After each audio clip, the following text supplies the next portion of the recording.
Hi, and welcome to our AEON Laser NL showroom. Today we're going to be going through the unboxing process of a new Nova 10. Luckily we've already uncrated it. We'll show you how to do that in another video, but for now let's crack on with the next steps to get you up and running. The first thing you want to do is open up the machine. Inside you'll find a few items. The extractor hose for blowing the smoke outside. Go ahead and just put that to one side. We'll come back to that later. Your manual, packing list or similar documents. And the box of parts you'll need to set up your machine. Inside the box you'll notice lots of goodies. For now I'm just going to focus on the important things we need for the setup process. The funnel that will be used for filling the chiller. Power cable connecting the machine to power. The bag of keys. Inside you'll have two machine keys and also the key for turning the machine on, which has also got connected the USB stick with RDWorks and Lightburn. Everything else in the box we'll come back to later. For now, we just need the red keys. Coming back to the machine, you'll notice the yellow ribbons on the side saying "Do not turn on until you've removed it." These are here because the gantry is locked in place to ensure no damage during transit. To remove these yellow cables, you want to go ahead and open the side panel. Make sure to hold the top because as you release them, it will naturally want to fall open. Once it's open, lift it up and out. You'll see at the base you have two hooks. These hook into the base of the machine, and that will be important for when we put it back on. Go ahead and now carefully place it to one side, resting gently against the machine or on another surface. Inside you'll notice a pin which is clamping the gantry in place. Go ahead and carefully pull the pin out of its position. You want to keep these in a safe place in case you ever want to move the machine via a van or freight in the future. Go and repeat the same thing on the other side.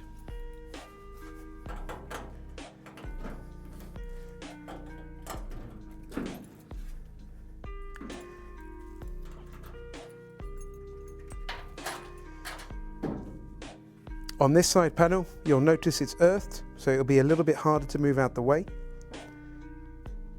Maybe with some extra hands, or if you're big with long arms like me, you can go ahead and rest it against yourself whilst you remove the second pin.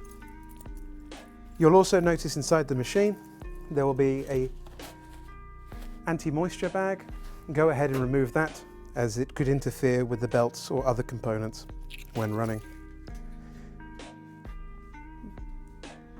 Carefully place the side panel back in position and rotate the keys to shut.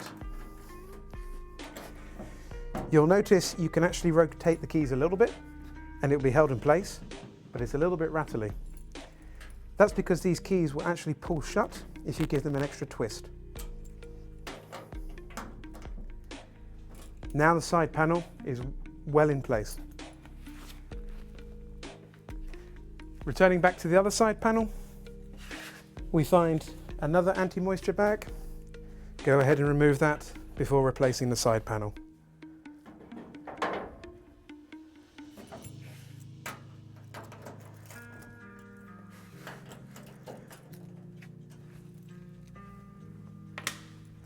The machine's gantry is now free.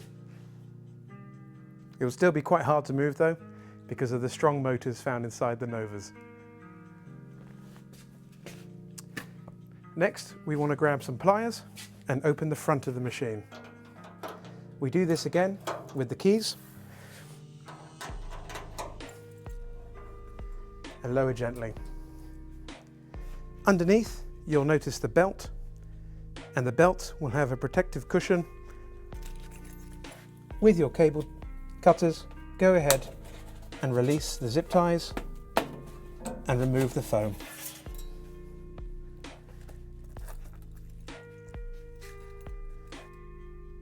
Down here you'll see the compressor tank along with the extractor hose which takes the air from the bed and takes it to the back of the machine.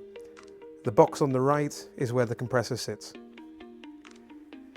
You'll also notice the tray, but you can't quite remove it with the bed in its position. We'll come back to that in operations with another video. Go ahead and close the front panel again. So now all of the axes are free and we can proceed with the next step, which is filling the chiller at the back of the machine. Go ahead and grab the funnel and the distilled water or antifreeze that was supplied with the machine from AEON Laser NL.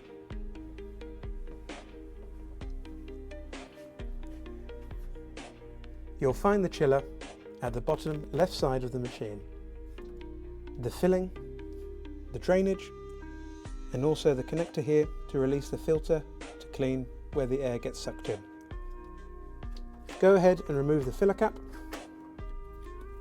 and insert the funnel. Then taking, in this case, the antifreeze supplied by AEON Laser NL, fill the chiller up. On the Nova 10, you don't need too much, just 3.5 litres. On the 14 and the 16, you'll need 6.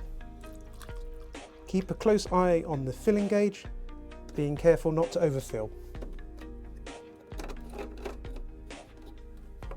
Once at the correct level, remove the nozzle and replace the filler cap. Try not to drop it like me. After the chiller is filled with water, the next step is connecting the extraction hose to make sure you don't fill your room full of smoke. Go ahead and unwrap it and lie it out to the back of the machine. You're going to want the 2 ring clamps as well as a crosshead screwdriver in order to connect it. Place the ring clamp on the outside of the hose. If you need to loosen it to get it over, you can do so like this. Next, proceed to place the hose over the exit of the extractor fan outlet.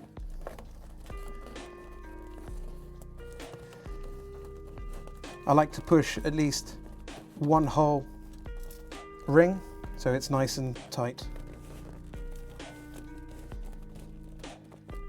When it's secured all the way around, go ahead and tighten it using your screwdriver. Be careful when you're doing this, as the hose can be sharp where it's cut, as well as the ring clamps.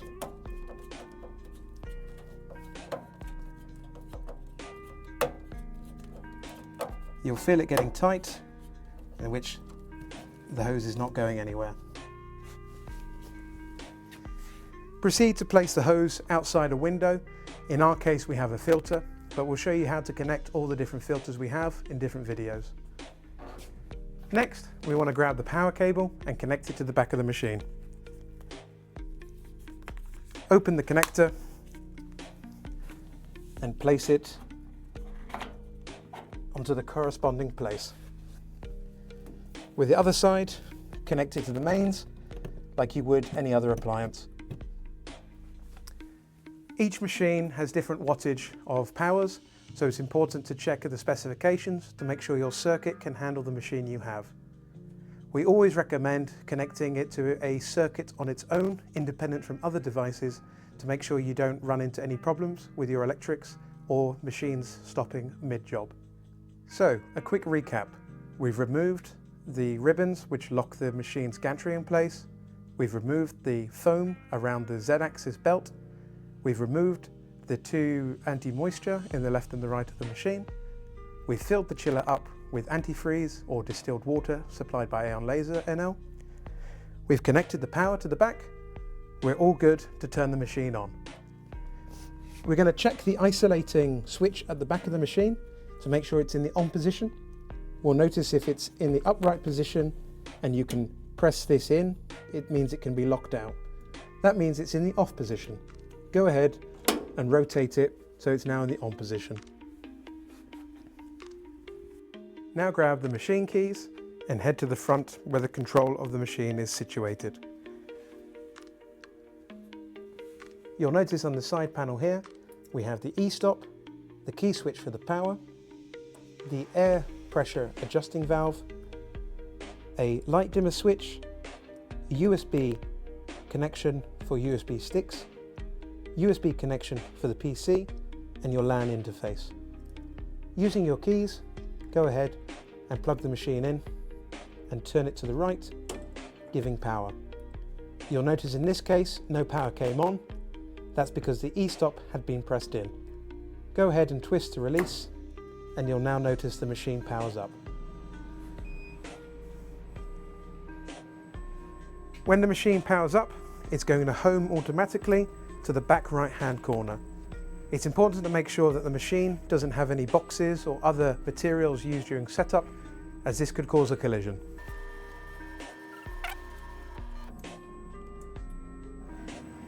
You'll know when the machine's finished with the setup, as the AEON laser light will turn on white at the base.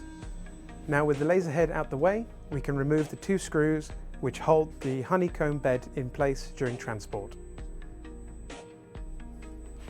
You can use the Allen keys which are provided in the box to do this.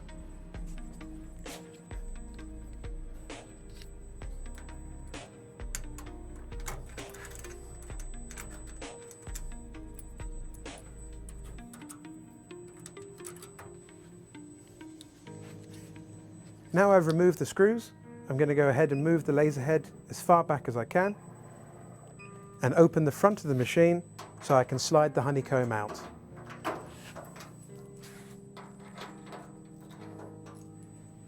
The reason for this is that the honeycomb sits on 2 rubber supports to prevent vibration and damage during transit. The honeycomb is quite heavy, so I recommend doing this with 2 people. Unless you play rugby, then you'll be all right.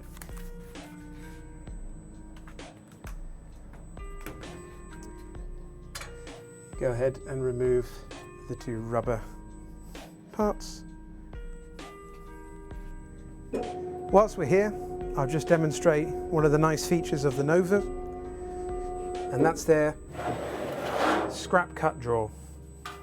And we'll see there was one of the rubber rings that fell out after I unscrewed it.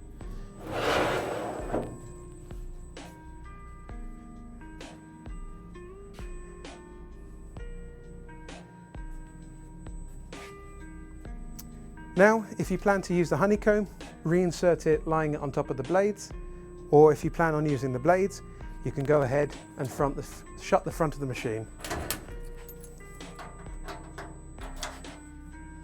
So now we've checked everything and the machine is good to go. There's just one more step, and that's we need to put the machine in its final position so we can then level it to make sure we get the best longevity out of the rails and alignment. It's best to shut the door when moving the machine, and then with 1 or 2 people, just push it where you want to locate it.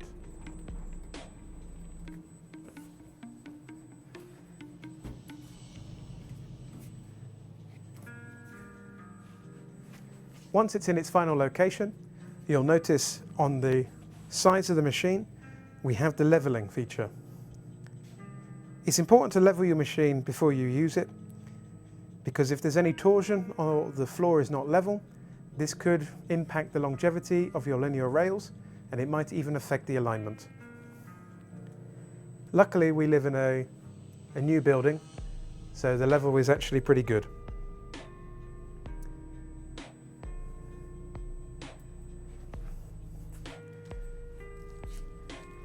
To adjust the level, we're going to go down to the base of the machine. You'll notice the red rings which you can rotate to deploy the feet. Depending on how level your building is, you might need some force in order to deploy them all the way. Rotate them in the 4 corners until the spirit levels on the machine show it's nice and level.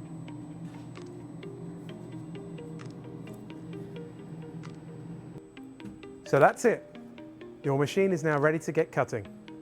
Join us in the next video where we'll show you how to connect and set up Lightburn so you can cut or engrave your first job.